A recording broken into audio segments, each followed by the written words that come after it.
আরজি করে যা যা হয়েছে, অতক্ষণ ধরে যে ঘটনা ঘটেছে, তরতাজা মহিলাকে অতক্ষণ ধরে মারা হলো, স্বাস্থ্যকর্মী, স্বাস্থ্য বিভাগের অধিকর্তারা, লোকজনেরা, police, junior doctor, senior doctor কানে তুলে বুঝে বসছিলেন না শিলনোড়া বুঝে। এটা এমন একটা সেন্সিটিভ ঘটনা, সেখানে যে রাজনৈতিক দলের যে মাতব্বররা জড়িয়ে থাকুক না কেন, ইনক্লুডিং স্বাস্থ্যমন্ত্রী মমতা বন্দ্যোপাধ্যায়, যিনি তড়িঘড়ি দেহ পুড়িয়ে দিয়েছিলেন এবং তিনি প্রেস স্টেটমেন্ট দিয়েছিলেন, এটা অভয় বা তিলোত্তমার বাবা মায়ের কথা নয়।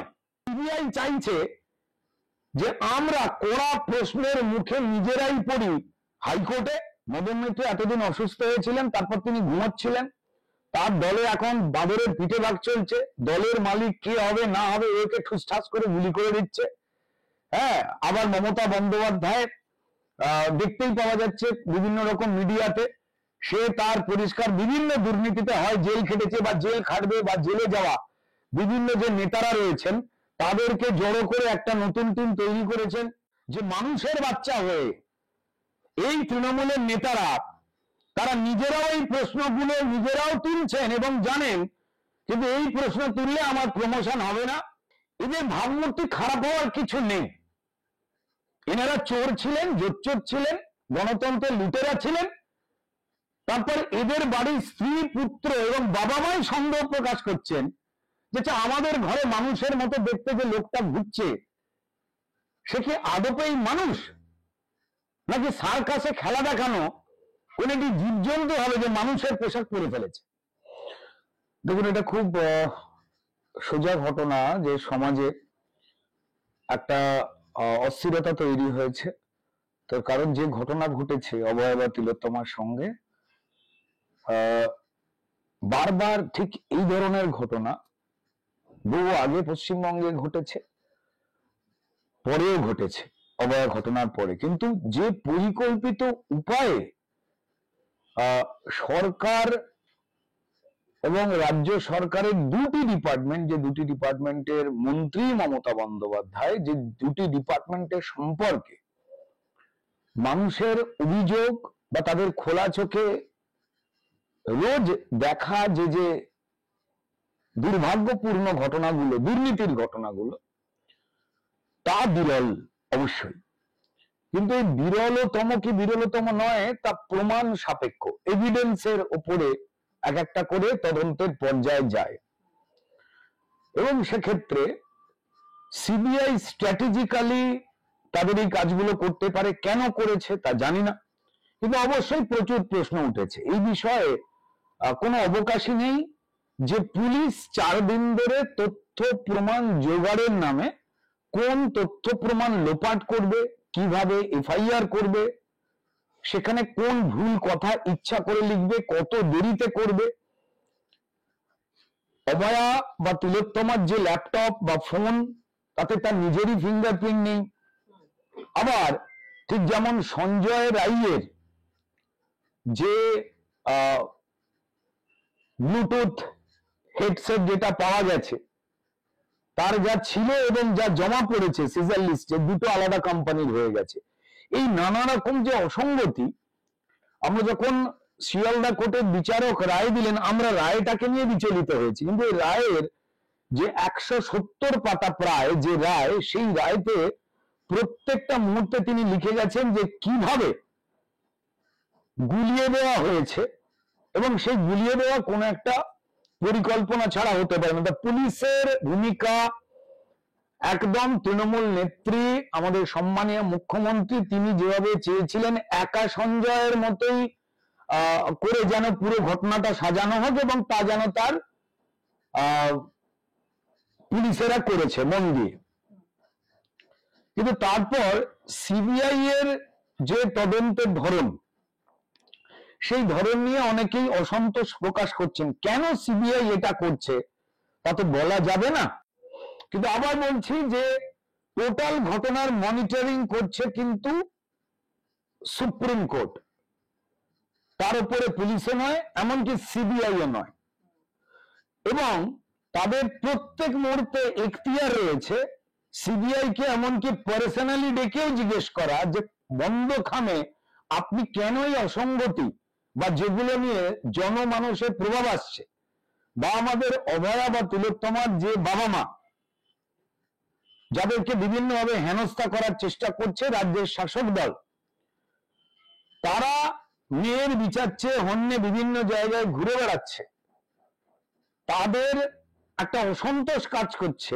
আপনাদের বয়ানগুলো বিভিন্ন জায়গায় মিলছে না, এটা আপনারা কেন করছেন, কোন স্ট্র্যাটেজির জন্য করছেন, এই একমাত্র জিজ্ঞাসা করতে পারেন কিন্তু সম্মানীয় সর্বোচ্চ বিচারালয় মানে সুপ্রিম কোর্ট বা তার সম্মানীয় প্রধান বিচারপতি, এবং সেখানে কিন্তু কেউ পিঠ বাঁচাতে পারবেন না।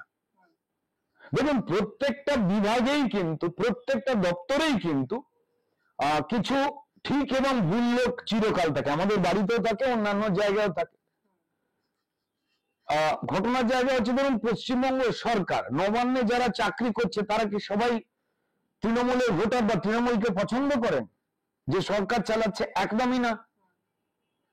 যারা রাস্তায় ধর্ণা দিচ্ছেন, আন্দোলন করছেন, যারা ডিএ পাচ্ছেন না, তারই রাজ্য সরকারের কর্মচারী। ইভেন পুলিশে নয়, তৃণমূলের থেকে অন্যভাবে রোজগার হয়ে যায়, তাই তারা ধর্ণায় নামেন না, রাস্তায় নামেন না, মানবিকতাকে রক্ষা করবার দায়িত্বে সংবিধানের নিয়মে তাদের কাজ, তারা উল্টো কাজ করেন। কিন্তু কৈফিয়ত তো দিতে হবে সবাইকে। সেই কৈফিয়তের জায়গায় দলমত নির্বিশেষে, অবশ্যই তৃণমূল বাদ দিয়ে বলছি, তৃণমূল চাইছে মমতা বন্দ্যোপাধ্যায় যা বলেছিল, একজনই খারাপ কাজ করেছে, যতই আপনারা সব দলের মানুষ, সব ধর্মের মানুষ, সব জীবিকার মানুষ বলুন না কেন, যে সঞ্জয়কে ডেকে নিয়ে আসা হয়েছিল, কে ডেকেছিল এই ভোর রাত্রিরে, সে কি করে অতগুলো রুমের মধ্যে একটা রুমেই ওই ডাক্তার বোনটি ঘুমোচ্ছে জেনে অন্ধকারে ঢুকে গেল, এই যেমন হতে পারে না। এবং যেভাবে তড়িঘড়ি দেহ পুড়িয়ে দেওয়া হয়েছে তৃণমূলের বিধায়ক, কাউন্সিলর, পুলিশ দিয়ে সরকারি, এবং মা বোনেরা জাস্টিস চাই বললে, অর্থাৎ জাস্টিস হলেই দোষীরা শাস্তি পাবে, এবং দোষীরা অবশ্যই তৃণমূলের লোক, তাই তৃণমূল এটা প্রমাণ করে দিয়েছে। জাস্টিস চাই বললে মা বোনেদের মেরে তাদের মাতাল বলে তাদের মোবাইল কেড়ে নিয়ে এবং পুলিশ দিয়ে জেলে পাঠিয়ে। এখানে স্পষ্ট মুখ্যমন্ত্রী চেয়েছেন যে একজনই দোষী, বাকিরা নেই, তাড়াতাড়ি ফাঁসি দিয়ে দাও, এবং পুলিশ সেই অনুযায়ী এভিডেন্স জোগাড় করেছে বা মুছেছে। তারপর খড়ের গাদায় ছুঁচ খোঁজবার মতো করে সিবিআই এসেছে। কিন্তু সিবিআই কতজনকে ডেকেছেন, কি কিভাবে ডেকেছেন, কি উত্তর পেয়েছেন, সেটাও কি লোয়ার কোর্টের যিনি জাজ, জানি না এই বিচারের সময় এগুলো জানা যায় কিনা। নাকি সিবিআই চাইছে যে আমরা কড়া প্রশ্নের মুখে নিজেরাই পড়ি হাইকোর্টে, এবং সেখানে হাইকোর্টের সম্মানীয় বিচারপতি যখন আমাদের ক্রস করবেন তখন আমরা বলতে বাধ্য হই কি কি হয়েছে। আগে থেকে বললে এই ধরনের স্টেট অপারেটেড ক্রাইম যা সবাই বলছে, সেই ক্ষেত্রে স্টেট পাশে দাঁড়িয়ে যাবে ক্রিমিনালদের, ফলে আমাদের কাজ করা অসুবিধা হবে। জানি না স্ট্র্যাটেজিগত কি, কিন্তু এই স্ট্র্যাটেজির জন্য পশ্চিমবঙ্গের মানুষ তারা বিভ্রান্ত হয়েছেন, চোখের জল ফেলছেন, এবং অনেকেই বলছেন যে পরিষ্কার যে কাজ পুলিশ চোখের সামনে করবার চেষ্টা করেছে তথ্য প্রমাণ লোপাট করে পুলিশ মমতা বন্দ্যোপাধ্যায়ের নির্দেশে, যেন মনে হচ্ছে সিবিআইও একটু গোপনীয়তা রাখতে গিয়ে তাদের ভেতরের স্ট্র্যাটেজি কি আছে জানি না, কিন্তু এমনটাই লাগছে। এটা তো আমরা কেউ অস্বীকার করতে পারি না। কিন্তু এই বিষয়ে কথা বলবার একমাত্র অধিকার এবং এই তদন্তের উপরে কড়া নজরদারি দিয়ে যে সিবিআই ঠিক করে তদন্ত করছে কিনা, তার জন্যই বসে রয়েছেন সুপ্রিম কোর্ট এবং সুপ্রিম কোর্টের সম্মানীয় বিচারপতি। ডাক্তারদের পক্ষে এবং অভয়া বা তিলোত্তমার বাবা মায়ের পক্ষে যে লয়াররা, তারা পুলিশ বলুন বা সিবিআই বলুন, তারা যে তদন্তের ক্ষেত্রে কোনো ফাঁক যদি রেখে থাকেন তা তারা তথ্য প্রমাণ দিয়ে ওখানে জমা দিয়েছেন কিনা জানি না। এখানে একটা বড় অ্যাম্বিগুইটি বা অস্পষ্টতা তৈরি হচ্ছে। তো আমরা চাই এটা প্রত্যেকেই মিটে যাক, এবং সেই মেটাবার একমাত্র ক্ষমতা সুপ্রিম কোর্টের রয়েছে, এবং সুপ্রিম কোর্টের উপরে আমাদের কারোর কিছু বলবার অধিকার নেই। না দেখুন, কিন্তু রুদ্রদা যে বিষয়টা বারবার উঠে আসছে, আমাদের ক্যাম্পেইন কলিং মিডিয়াতেই যখন আমরা এরকম প্রশ্ন করেছিলাম সঞ্জয়ের আইনজীবী যশ জালানকে, তিনি তখন দাবি করেছেন যে সিবিআই তদন্তে অনেক কিছু লুকিয়েছে। তার প্রশ্ন হচ্ছে যে প্রসিকিউশন কেন শুধু 50 জনের মানে জেরা করলো, 50 জনকে কেন জেরা করলো, 124 জনের মধ্যে সাক্ষ্য গ্রহণ করানো হলো মাত্র 50 জনকে, সিবিআই কে এই নিয়ে তিনি দিচ্ছেন। অন্যদিকে অভয়ার মা বাবা তারা দাবি করছেন, তারা আমার সঙ্গেই তাদের কথা হয়েছে এবং তিনি আমার সামনেই তার অভয়ার বাবা দুঃখ করতে করতে বলছিলেন যে চেস্ট মেডিসিনের সবাই জানে এই ঘটনা এবং তাদেরকে কেন সিবিআই প্রশ্ন করলো না, কারণ চেস্ট মেডিসিন পুরোটাই করাপ্টেড, সেটা তারা তাদের মেয়ের মুখে শুনেছেন এবং সেটা তিনি আমার কাছে বলেছেন। সেখানে দাঁড়িয়ে সিবিআই কিন্তু একটা বড়সড় প্রশ্নের মুখে পড়ছিল। দেখুন, একটা স্পষ্ট কথা, সেটা হচ্ছে যে যে কথাবার্তা, যে জিজ্ঞাসা ব্যক্ত করছেন অভয়া বা তিলোত্তমার বাবা মা, তারা যে প্রশ্নগুলো বলছেন, এটা ঠিক যে এই প্রশ্নের মধ্যে আবেগটা অনেক বেশি করে কাজ করছে, কিন্তু আবেগ কাজ করছে বলেই তাদের প্রশ্নগুলো আইনের বাইরে সবকটাই, এটা কিন্তু কেউ বলতে পারবে না।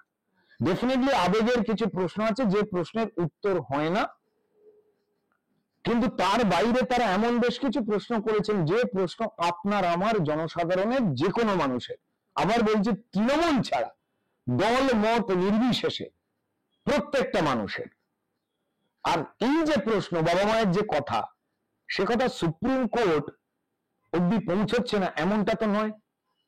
তো আমার নিজের মনে হয়েছে যেখানে সুপ্রিম কোর্ট নতুন করে অভিযোগ দায়ের করবার রাস্তা খুলে রেখে বোধহয় দিয়েছেন, যতটুকু আমি জানতে পেরেছি, আমার মনে হয় সেই ক্ষেত্রে অভয়া বা তিলোত্তমার আমাদের বাবা মায়েরা নিশ্চয়ই এই প্রশ্নগুলো উল্লেখ করবেন, কে ডেকেছিল সঞ্জয়কে, কেন ডেকেছিল, কি করে পৌঁছলো, ওই সময় এই ব্যক্তি উপস্থিত থাকলে হোক সিবিআই হোক পুলিশ বা যে কোনো সংস্থা, তারা ডাকেনি কেন, এবং মমতা বন্দ্যোপাধ্যায় কেন তাদের কথা না শুনে স্বাস্থ্যমন্ত্রী এবং পুলিশ মন্ত্রী তিনি যে অসঙ্গতিগুলোকে তুলে ধরেছেন, যেভাবে পুলিশ তথ্য প্রমাণ লোপাট করেছে, যেভাবে পিডব্লিউডি সেমিনার রুম, যেখানে নাকি দেহটি সাজিয়ে রেখে দেওয়া হয়েছিল মাত্র, তার আশপাশের সেমিনার রুমের পাশের ঘরগুলো, বাথরুমগুলো ভেঙে দেয়, কি কারণে? এই প্রশ্নে মমতা বন্দ্যোপাধ্যায়ের নাম অবশ্যই ইনক্লুড করতে হবে, কারণ ভারতীয় সংবিধানের বাইরে কেউই নন। যদি না করেন এই কথাগুলো, যদি আপনাদের মিডিয়ার সামনে তারা শুধুমাত্র বলেন, তো তাহলে কোনো কাজের কাজ হবে না। আপনারা প্রশ্ন জানবেন, উত্তর জানবেন, মানুষের কাছে পৌঁছে দেবেন, মিডিয়ার কাজ এইটুকু। মিডিয়া করা নাড়তে পারে কিন্তু বিধান দিতে পারে না, তাই বিধান দিতে পারে একমাত্র কোর্ট। যে কথাগুলো কোর্টের ঘরে বলতে হয়, সেই কথাগুলো যদি রাস্তাঘাটে স্লোগান মিছিল করে বলি, তার কোনো ভ্যালু থাকে না। এটা নিশ্চয়ই সবাই জানেন। একটা বিশ্বাস, যদি কেউ তাদের এই প্রশ্নগুলো কেন, তাদের পক্ষেও তো অত্যন্ত যোগ্যতা সম্পন্ন লয়াররা রয়েছেন বলে আশা করব, জানি না কেন সিপিএম নেতা বিকাশ ভট্টাচার্য, তার ভূমিকা নিয়ে বিভিন্ন ক্ষেত্রে বিভিন্ন প্রশ্ন ওঠে। বিকাশ ভট্টাচার্যকে কেন সরে যেতে হলো অভয় বা তিলোত্তমার লয়ারের থেকে? তারপর এলেন সিপিআইএম এর আর এক নেত্রী বৃন্দা কারাতের ঘনিষ্ঠা বা পরিচিতা বৃন্দা গ্রোভার, যিনিও সরে গেলেন। কেন এই ঘটনা হচ্ছে? আমার মনে হয় যে লয়াররা এই মুহূর্তে রয়েছেন, যেভাবে রাজ্য সরকার গুলিয়ে দেওয়ার চেষ্টা করছে পুরোটা, বা যদি এক্ষেত্রে সিবিআই এরও কোন রকম দুর্বলতা থেকে থাকে, সিবিআই এর ভেতরেরও কোনো নিয়োজিত ব্যক্তি, তো তাহলে সমস্ত কিছুই পরিষ্কার ওপেন করা উচিত সুপ্রিম কোর্টের কাছে। এবং আমার দৃঢ় বিশ্বাস যে অবশ্যই সুপ্রিম কোর্ট কড়া থেকে কড়া বন্দোবস্ত নেবে যদি অভিযোগ সঠিকভাবে সঠিক ব্যক্তির উপরে হয়। কেন পুলিশ মন্ত্রী, কেন মুখ্যমন্ত্রী, কেন স্বাস্থ্যমন্ত্রী তিনি বেঁচে যাবেন? ভাই বিনীত গোয়েল বা স্বাস্থ্য দপ্তরের যিনি সেক্রেটারি রয়েছেন বিভাগীয়, তিনি বেঁচে যাবেন। প্রত্যেককেই এই বিষয়ে অন্তর্ভুক্তি করতে হবে। সেই অভিযোগ আমার মনে হয় যে বাবা মায়েরা যারা রয়েছেন তারা নিশ্চয়ই ভাবছেন। আবার বলছি, তৃণমূল চাইছে সঞ্জয় একা এটাকে বলে পুরো বাকিদের চেপে দিতে। রুদ্রদা, এই যে আপনি আপনার উত্তরের মধ্যে দুজনের নাম বলেন, একজন বৃন্দা গ্রোভার এবং আরেকজন হচ্ছেন মুখ্যমন্ত্রী, বাবা মাকে তাদের সম্বন্ধে কেন কিছু বলছেন এই প্রশ্ন তুলছেন। সেখানে দাঁড়িয়ে আমাদের ক্যাম্পেইন কলিং মিডিয়ার সামনেই কিন্তু অভয়ার বাবা তিনি বলেছেন যে আমাদের মেয়ের মৃত্যুর যেদিনকে মৃত্যু হয়েছে সেদিনকে মুখ্যমন্ত্রী নাকি ঝাড়গ্রামে বসে সেটার মনিটরিং করছিলেন। বৃন্দা গ্রোভারকে নিয়ে তিনি যে কথা বলেছেন যে তিনি নাকি করাপ্টেড, এই ওয়ার্ডটা ইউজ করেছেন, কোট আনকোট করাপ্টেড, এই কথাটা বলেছেন অভয়ার বাবা। এবং এর পরেই দেখা যাচ্ছে যে তিনি সরাসরি মুখ্যমন্ত্রীকে দায়ী করার পর থেকেই দেখা যাচ্ছে যে কলকাতা হাইকোর্টে সেই কথা উল্লেখও করেছেন এবং শাসক দলের নেতাদের তাতে শিকার হতে হচ্ছে বারবার। কোমর বেঁধে একযোগে আক্রমণের জন্য ময়দানে নেমেছেন কুণাল ঘোষ, ফিরহাদ হাকিম, কল্যাণ বন্দ্যোপাধ্যায় এবং তাদের দলে এখন নাম লিখেছেন কামারহাটির তৃণমূল বিধায়ক মদন মিত্র। তিলোত্তমার মা বাবার ক্ষতিপূরণ লাগবে কিনা সেই নিয়ে প্রশ্ন করছেন এবং তাদের বলছেন যে যদি ক্ষতিপূরণের টাকা প্রয়োজন হয় তাহলে মানুষ দেবে, সরকার দেবে। কি বলবেন? দেখুন, দু তিনটে প্রশ্ন আপনার প্রশ্নগুলোর মধ্যেই লুকিয়ে রয়েছে। প্রথম কথা হচ্ছে যে মমতা বন্দ্যোপাধ্যায়কে অবশ্যই দায় নিতে হবে মুখ্যমন্ত্রী হিসেবে, পুলিশ মন্ত্রী হিসেবে এবং স্বাস্থ্যমন্ত্রী হিসেবে। কারণ এরিয়ার মধ্যে এই ঘটনা ঘটেছে যেখানে পুলিশ ছিল, স্বাস্থ্য বিভাগ ছিল, পিডব্লিউডি তথ্য প্রমাণ লোপাট করা হয়েছে এবং তিনি মুখ্যমন্ত্রী হিসেবে এবং পুলিশ মন্ত্রী হিসেবে দায়িত্ব নিয়ে অ্যানাউন্সমেন্ট করেছেন যে আমি তো দেহটাকে পুলিশ দিয়ে পুড়িয়ে দিলাম এবং সেখানে তৃণমূল দলের এমএলএ এবং কাউন্সিলর দাঁড়িয়ে রয়েছে কাঠ সাজিয়ে। এটা আমরা সবাই দেখেছি, মুখ্যমন্ত্রীর বয়ান রয়েছে। তাই বাবা এবং মা তারা আবেগের জায়গা থেকে যে কথা বলেছেন, ঝাড়গ্রাম থেকে না কোত্থেকে তিনি মনিটরিং করছিলেন, তার কত লিগ্যাল ভ্যালু আছে আমি জানি না, কিন্তু মুখ্যমন্ত্রী মিডিয়াতে এই বক্তব্যের লিগ্যাল ভ্যালু আছে যে তিনি দেহটাকে তড়ি ঘড়ি জ্বালিয়ে দিয়েছিলেন যাতে দ্বিতীয়বার পোস্টমর্টম না হয়। তো তাহলে সেটা তারা উল্লেখ করেছেন কি, নাকি আপনাদের মিডিয়ার সামনে বলে তো লাভ নেই? বিকাশ রঞ্জন ভট্টাচার্য তাকে সিপিএম তাদের মাথায় চাপিয়ে দিক, এই আন্দোলনকে নিজেদের কবর থেকে উঠে বেঁচে উঠবার জন্য জুনিয়র ডাক্তারদের একটা বড় অংশকে ব্যবহার করেছেন। এই সিপিআইএম করতে গিয়ে আন্দোলনটার যে অনেস্টি সেটা বিরাট ক্ষতি করেছেন, এ সবাই জানে। কিন্তু এই সিপিআইএম এর নেতা, দেখুন, বিকাশ রঞ্জন ভট্টাচার্য একজন অভিজ্ঞ আইনজীবী, তার আইনি দক্ষতা নিয়ে কোনো প্রশ্ন আমি করব না, কিন্তু তার চুপ হয়ে থাকা বা একই কথা বলা, যেটা উনি এই এখন চাকরি চলে যাওয়া সংক্রান্ত মামলায় 1.5 ঘন্টা ধরে এমন বয়ান দিলেন যা 15 মিনিটে দিয়ে দেওয়া যেত এবং সিবিআই এর লয়ারকে কথা বলতে দেননি এই চাকরি দুর্নীতিতে, জানিয়ে প্রায় যারা যোগ্য তারা অব্দি কিন্তু বিস্ফোরক হয়ে উঠেছেন এই বিকাশ ভট্টাচার্যের বিরুদ্ধে। তো বিকাশ রঞ্জন ভট্টাচার্যকে লয়ার তো আমাদের অভয় বা তিলোত্তমার বাবা মায়েরাই রেখেছিলেন।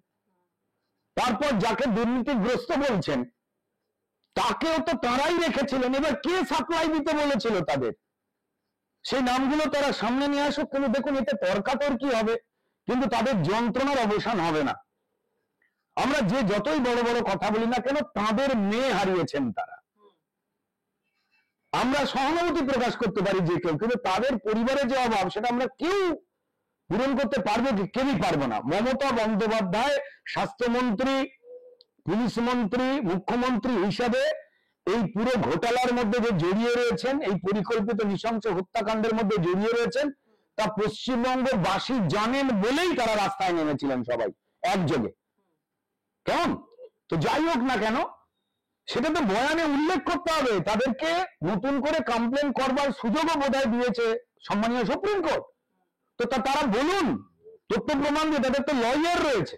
এবার তারা তাদের কেন দুজন লয়ার, একজন সরে গেছে, বিকাশবাবু সরিয়ে দিয়েছে তারা, আর নাম্বার 2 তারপরেও নিজেদের লয়ার সম্পর্কে যদি দুর্ভাগ্যজনক কথা তারা বলেন যে ঠিক নয়, দুর্নীতি আছে না কি, মুক্ত করাপ্টেড কি সমস্ত বলেছে, এই কথাগুলোর কোনো ভ্যালু নেই কিন্তু, কারণ তারাই ঠিক করেছিলেন ওয়াকালতনামায় আমার হয়ে মামলাকে লড়বে।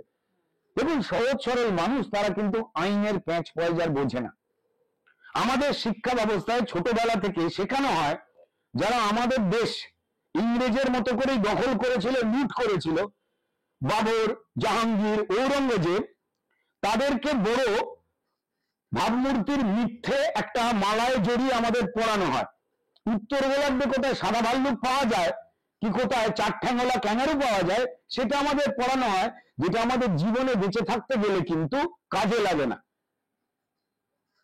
কিন্তু যেটা কাজে লাগে যে সেটা হচ্ছে যে আমাদের মিনিমাম আইনের কিছু ধারা অবশ্যই পড়ানো উচিত, যাতে আমাদের জনগণ যাতে বিভ্রান্ত না হতে পারে।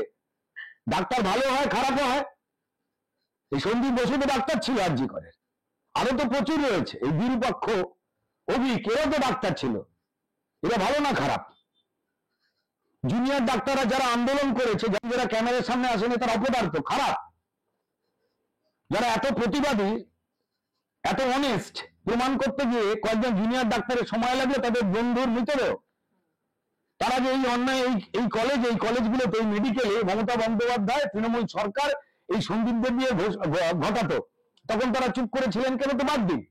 আমার মনে হয় যে পরিষ্কার বাবা মায়ের কাছে সেই ক্ষমতা রয়েছে, একটুখানি চোখ কান খুলে, জানি না তাদের সিপিএম বিভিন্ন রকম আইনজীবীদের মাধ্যমে বিভ্রান্ত করার চেষ্টা করেছিল কিনা, কিংবা এই সিপিএমেরই যারা লেফট এবং আল্ট্রা লেফট, বাম এবং অতি বাম, যারা ছাত্র আন্দোলনের হঠাৎ নেতা হয়ে গিয়ে আজকে সমাজে, যারা ফেসবুকে আগে কোনো কিছু পেশ করলে 5,000 লাইক পড়তো, এখন 50,000 লাইক পড়ছে, ভালো ভালো লাগছে দেখতে। তাদের কথাতেই এই লয়াররা সিলেক্ট হয়েছে কিনা, পুরোটাই তো বাম অঙ্কে একটা বাবা মায়েদের এই দুর্গতি, এবং যেটা কাজে লাগিয়েছে হচ্ছে তৃণমূল প্রথম থেকে।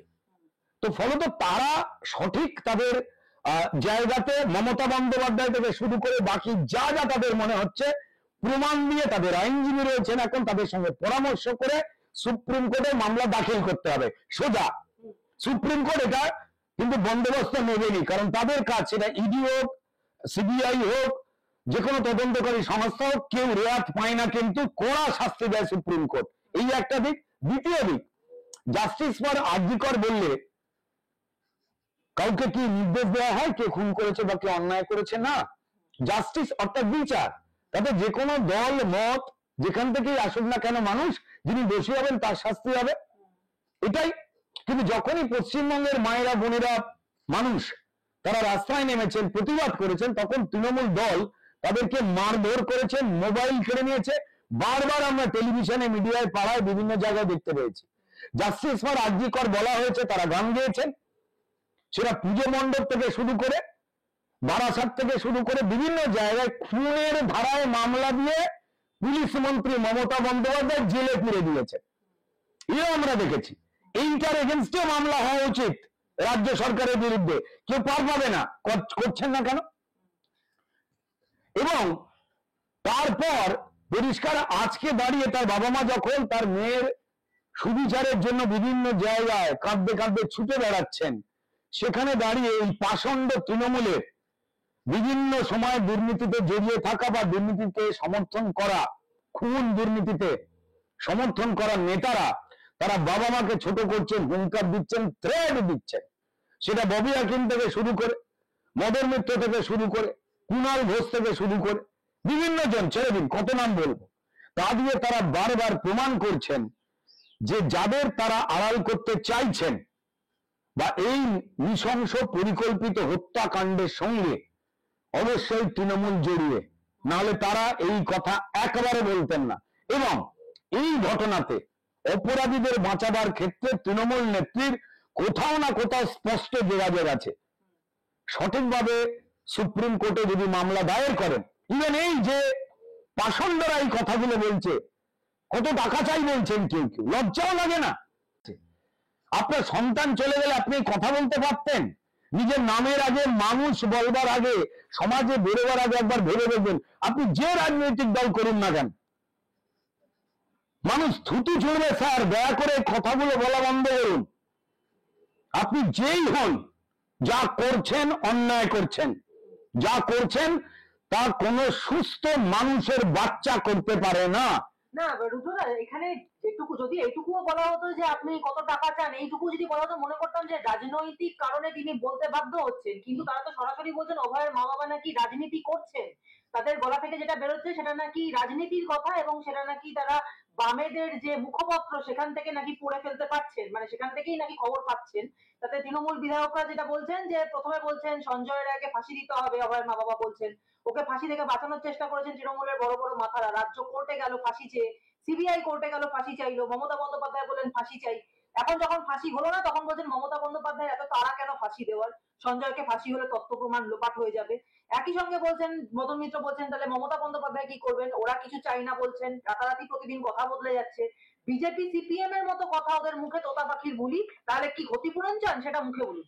সিপিএম বিজেপির নাম এখানে আসছে কি করে? উনি তো প্রথম থেকে ওনারা বলছেন যে আমরা অরাজনৈতিক, আমরা শুধু মেয়ের বিচার চাই। সেখানে তাহলে রাজনৈতিক প্রশ্ন উঠছে কি করে? দেখুন, আপনি যদি বলেন যে আকাশ নীল, বিজেপির কোন নেতা যদি বলে আকাশ নীল, অন্য কোন রাজনৈতিক দলের লোকেরা যদি বলে আকাশ নীল, তাহলে তৃণমূল রেগে যাচ্ছে। কারণ তৃণমূল বলছে আকাশ হচ্ছে বেগুনি। এটা হচ্ছে সোজা হিসেব। মদন মিত্র যে কথা বলেছেন তা মানবিকতার পক্ষে দুর্ভাগ্যজনক। মদন মিত্র এতদিন অসুস্থ হয়েছিলেন, তারপর তিনি ঘুমাচ্ছিলেন, তার দলে এখন বাদরের পিঠে ভাগ চলছে। দলের মালিক কে হবে না হবে একে ঠুসঠাস করে গুলি করে দিচ্ছে। হ্যাঁ, আবার মমতা বন্দ্যোপাধ্যায় দেখতেই পাওয়া যাচ্ছে বিভিন্ন রকম মিডিয়াতে, সে তার পরিষ্কার বিভিন্ন দুর্নীতিতে হয় জেল খেটেছে বা জেল খাটবে বা জেলে যাওয়া বিভিন্ন যে নেতারা রয়েছেন তাদেরকে জড়ো করে একটা নতুন টিম তৈরি করেছেন, এবং দলের যারা ইয়াং এমএলএ এমপি রয়েছেন তাদেরকে একটা কর্নারে সরিয়ে দিয়েছেন। শোনা যাচ্ছে তাদের নেতা নাকি হবার চেষ্টা করছেন অভিষেক বন্দ্যোপাধ্যায়, ছেড়ে দিন।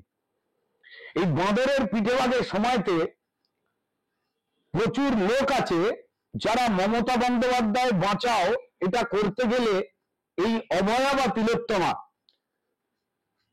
যার মৃত্যু কিংবা চেষ্টা করেছিলেন মমতা বন্দ্যোপাধ্যায়, তাকে ভালো বানাবার একটা মিথ্যে চেষ্টা যারা করবে তাদের নাকি নম্বর বাড়বে, 26-এ টিকিট পাবে, এবং ইলেকশনের সময় যে টাকাটা তৃণমূলের তোলাবাজির টাকা বিভিন্ন জায়গায় ভোট কেন্দ্রের জন্য, মস্তান কেন্দ্রের জন্য ব্যবহৃত হয়, তা তাদের হাতে যাবে বা ক্ষমতা হাতে যাবে। এই যে অভয়া এবং তিলোত্তমার মৃত্যুকে কেন্দ্র করে মমতা বন্দ্যোপাধ্যায়ের দিকে আঙুল প্রথম থেকে তো সবাই তুলেছে, তার বাবা মা শুধু তোলেনি। অভয়া বা তিলোত্তমার বাবা মা রাস্তায় নেমেছেন পরে, সামনে এসেছেন পরে। তার আগে পশ্চিমবঙ্গের এই ডাক্তাররাও রাস্তায় নামবার আগে পশ্চিমবঙ্গের আপামর জনগণ, বাবা মা, দাদু জেঠুরা, তারা প্রতিবাদ করেছিলেন, তারা রাত জেগেছিলেন, তারা এই প্রশ্নগুলো তুলেছিলেন। যে মানুষের বাচ্চা হয়ে এই তৃণমূলের নেতারা তারা নিজেরাও এই প্রশ্নগুলো নিজেরাও তুলছেন এবং জানেন কিন্তু এই প্রশ্ন তুললে আমার প্রমোশন হবে না, তাই এখন মমতা বন্দ্যোপাধ্যায়ের কাছের লোক হতে গেলে মমতা বন্দ্যোপাধ্যায়ের অন্যায়টাকে লুকোতে হবে। দলে যখন ভাঙন চলছে, বেসিক্যালি এই ঘটনাতে তৃণমূলের আভ্যন্তরীণ অন্তর্কলহ, বাঁদরের পিঠেভাগের পিঠে কে খাবে, এটা হতে গিয়ে যে মমতা বন্দ্যোপাধ্যায় দ্বিতীয়বার পোস্টমর্টম যাতে না হয়, হ্যাঁ আমি তো তড়ি ঘড়ি মৃতদেহ পুড়িয়ে দিয়েছি, বা হ্যাঁ 10 লক্ষ টাকা তো দেওয়াই যায় ও বাবা মাকে বলা, এবং তারপর তৃণমূল দল নেমে গেছিল না উনি টাকা দেওয়ার কথা বলেননি, এই একটা টিম তৈরি হয়েছে। আবার বলছি, এদের ভাবমূর্তি খারাপ হওয়ার কিছু নেই। এনারা চোর ছিলেন, জোচ্চোর ছিলেন, গণতন্ত্রের লুটেরা ছিলেন। তারপর এদের বাড়ির স্ত্রী, পুত্র এবং বাবা মাই সন্দেহ প্রকাশ করছেন যে আমাদের ঘরে মানুষের মতো দেখতে যে লোকটা ঘুরছে সে কি আদপেই মানুষ, নাকি সার্কাসে খেলা দেখানো কোন একটি জীবজন্তু হবে যে মানুষের পোশাক পরে ফেলেছে। আবার একটু যশ জলানের কথায় আসি। তিনি এখন হচ্ছেন সঞ্জয়ের আইনজীবী। তিনি আমাদেরকে জানিয়েছিলেন যে এই মামলায় 3 জনের নাম সামনেই আসেনি। তিনি বলছেন যে নিম্ন আদালতের ট্রায়াল অনেক দ্রুত হয়েছে এবং এই মামলার মধ্যে 3 জন রয়েছেন যাদের ক্রস এক্সামিনেশন করা হয়নি, তাদের নামও উল্লেখ করা হয়নি, সেই নামগুলো সামনে আসা দরকার। এবং দ্বিতীয় তারা ভয়ঙ্কর একটা দাবি করেছেন যে সঞ্জয় রায় নাকি তাকে বলেছেন যে ও মুখ খুললেই ওকে মেরে ফেলা হবে, মানে এই দাবি করেছেন যশ জলান। এবং এইটাই কি তাহলে কারণ যে সঞ্জয় অনেকবার বলেছে যে আমার কিছু বলার আছে, কিন্তু যখন তাকে জোর করা হচ্ছে নাম বলবার জন্য তখন সে নামগুলো বলতে পারছে না? দেখুন, এই সমস্ত কথার মিডিয়ার সামনে আলোচনার কোনো গুরুত্ব নেই আইনের টেবিলে। যশ জলান কি অফিসিয়ালি ওকালতনামা সাইন করে দেওয়া পেয়েছেন সঞ্জয় রায়ের? এটা আমার কাছে বড় প্রশ্ন। আমার ইচ্ছা হলো যে আমি কারুর আইনজীবী হব, হতেই পারে, কিন্তু তিনি কি ওকালতনামাতে সাইন করে তিনি কি অফিসিয়াল আইনজীবী হয়েছেন সঞ্জয় রায়ের? আমি জানি না, আমি জিজ্ঞাসা করছি হয়েছেন কি তিনি? তাহলে তিনি আইনজীবী নন। তাই তার কথায় যাবতীয় যুক্তি থাকলেও মিডিয়ার সামনে বা সাধারণ মানুষের সঙ্গে আদালতে এটির কোনো ভ্যালু নেই। হ্যাঁ, জালানবাবু একটু পরিচয় পরিচিতি পাচ্ছেন, তার যে চেষ্টাটা, সেই চেষ্টাটা বাইরে বেরিয়ে আসছে। কিন্তু দেখুন, সঞ্জয় রায় তো তুলসী পাতা নয়, ধোয়া কেন মোছাও বোধহয় নয়। সঞ্জয় রায় পরিষ্কার এই ক্রাইমের একটা গুরুত্বপূর্ণ পার্ট, এই নৃশংস হত্যাকাণ্ডের একটা অংশ।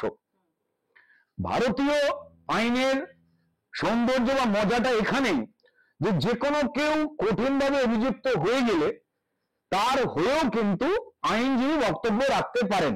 সেক্ষেত্রে এই জালানবাবু চেষ্টা করেছিলেন, তিনি হতে পেরেছেন কি পারেননি জানি না। এর আগে সঞ্জয়, কবিতা সরকার বোধহয় ভদ্রমহিলার নাম, যিনি আইনজীবী ছিলেন, তিনি সরাসরি মমতা বন্দ্যোপাধ্যায়ের বিরুদ্ধে অভিযোগ দিয়েছেন।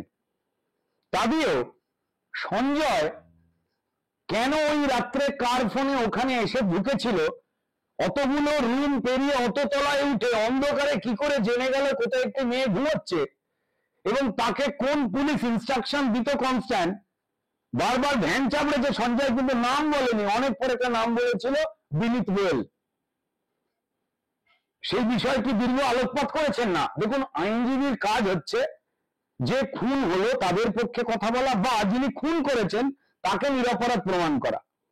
কিন্তু এটা স্পষ্ট যে এই ঘটনা সঞ্জয় একা ঘটায়নি, তা একটা বাচ্চা ছেলেও জানে। এবার সেই ক্ষেত্রে এই জালানবাবু বলুন বা এই কবিতা সরকার বলে যিনি ভদ্রমহিলা ছিলেন, সঞ্জয়ের আইনজীবী, তারা মিডিয়াতে যা খুশি বলে ফাটিয়ে দিন, তারা কোর্টে কি কাগজপত্র জমা দিচ্ছেন আর কোর্টে পরিষ্কার কি বলছেন তার উপরে বিচার দাঁড়িয়ে। এটা অভয়ের বা তিলোত্তমার বাবা মায়ের ক্ষেত্রে একই ঘটনার কথা বলছে। আমাদের সমাজের ভাষা, আমাদের মনের ভাষা আর আইনের ভাষা, এই দুটো কিন্তু সম্পূর্ণ আলাদা। আর পরিণত বয়সের মানুষ হয়ে যে যতই আবেগে থাকুক না কেন, তারা এটা বারবার ভুলে যাচ্ছেন, এটা ভাবতে বড় অবাক লাগে। আমার মনে হয় যা যা কথা বলবার তথ্য প্রমাণ দিয়ে, হাইকোর্ট আছে, সুপ্রিম কোর্ট আছে, যেখানে অ্যাপিল করা যায় সেখানে গিয়ে কথা বলুন আর প্রমাণ দিন। যদি তদন্তে পুলিশ হোক, সিবিআই হোক, ইডি হোক, যদি করে সেটা তুলে আনুন, যদি কোনো প্রমাণ থাকে সেটা দিন।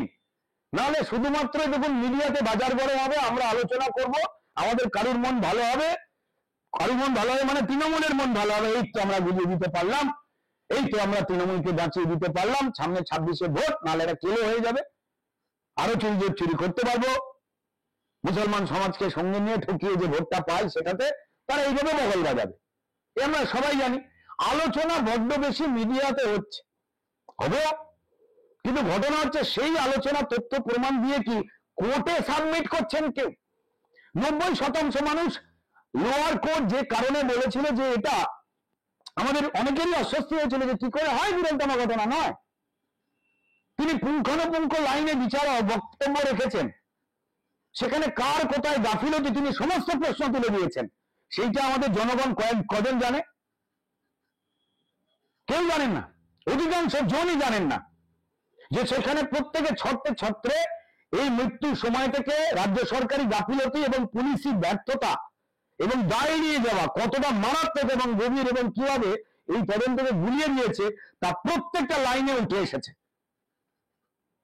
জায়গা সুপ্রিম কোর্ট, জায়গা হাইকোর্ট, কোন পক্ষই যেন শুধুমাত্র মিডিয়াতে তার গাল গল্প বা মনের কথা না বলেন, প্রমাণ সহকারে আইনজীবীদের মধ্যে দিয়ে হয় হাইকোর্ট বা সুপ্রিম কোর্টে দয়া করে জানান, নাহলে আপনারা আপনাদের চোখের জল মনে হবে যে বোধহয় তার মধ্যে কোথাও যেন একটা ফাঁকি রয়েছে।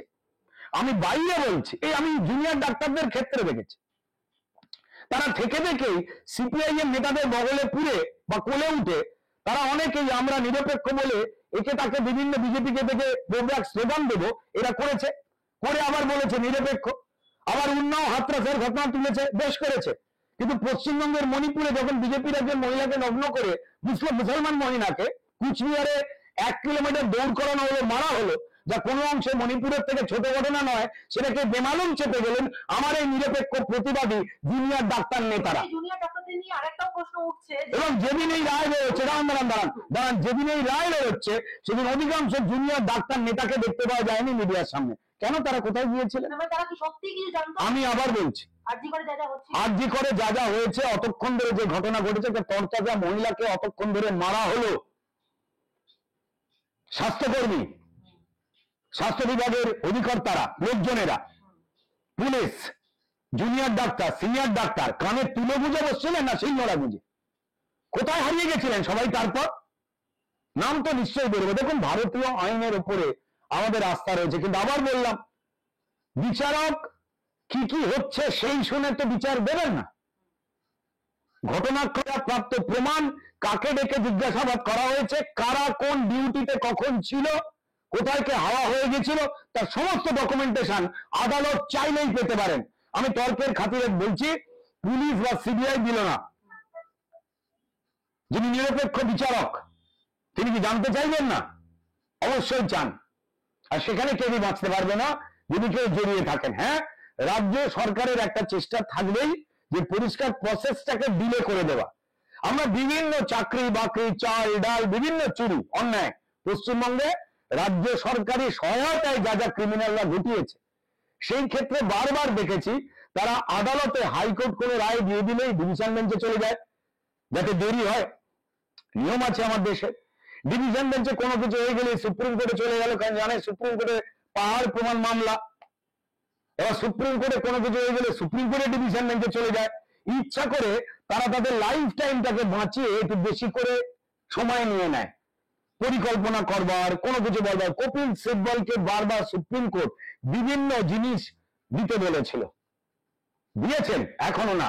বারবার একটাই ফুটেজ দেখানো হচ্ছে যে সঞ্জয় রায় রাত্রিবেলা ওই রুমের দিকে যাচ্ছে, রুমে ঢুকছে রয়েছে, নেই। ভাই, সঞ্জয় রায়ের আগে ওই রাস্তা দিয়ে প্রচুর লোক যাতায়াত করছে, সেই ফুটেজ আমাদের কারুর সামনে এসেছে? সেখানে কারা কারা ছিল? নেই। সম্মানীয় বিচারকেরা, তিনি লোয়ার কোর্ট হোক, হাইকোর্ট হোক আর সুপ্রিম কোর্ট হোক, তাদের কাছে এগুলো নজর এড়িয়ে গেছে? আগে না। অভয়া বা তিলোত্তমা কাণ্ডে যে ঘটনা ঘটেছে তার যদি সঠিক বিচার সম্মানীয় সুপ্রিম কোর্ট বা হাইকোর্ট যদি দিতে না পারে, তো তাহলে কিন্তু আইনের প্রতি মানুষের একটা আস্থার জায়গায় চিড় ধরবে, শুধুমাত্র পশ্চিমবঙ্গ নয়। এবং তখন আপনি আইন মেনে চলুন এই কথা বলতে গেলেও কিন্তু অনেকজনের মনে কিন্তু কিন্তু হবে। আমার মনে হয় যে সেই দিকটায় নিশ্চয়ই ভারতবর্ষের যারা দায়িত্বে রয়েছেন এই নিরপেক্ষ বিচার ব্যবস্থার সঙ্গে, তারা অ্যাওয়ার, যেটা এমন একটা সেন্সিটিভ ঘটনা, সেখানে যে রাজনৈতিক দলের যে মাতব্বররা জড়িয়ে থাকুক না কেন, ইনক্লুডিং স্বাস্থ্যমন্ত্রী মমতা বন্দ্যোপাধ্যায়, যিনি তড়িঘড়ি দেহ পুড়িয়ে দিয়েছিলেন এবং তিনি প্রেস স্টেটমেন্ট দিয়েছিলেন, এটা অভয় বা তিলোত্তমার বাবা মায়ের কথা নয়, প্রত্যেক মুহূর্তে তিনি চেষ্টা করে যাচ্ছে। আর সিবিআই কোন স্ট্র্যাটেজিতে তার বিভিন্ন রকম জায়গাতে বয়ান পাল্টাচ্ছে, সুপ্রিম কোর্টে জিজ্ঞেস করা উচিত, চেপে ধরা উচিত। বাঁচতে কেউই পারবেন না। আবার বলছি, দুই একটা লোককে কিনে নেওয়া যায়, সিস্টেমকে পুরোটা কেনা যায় না।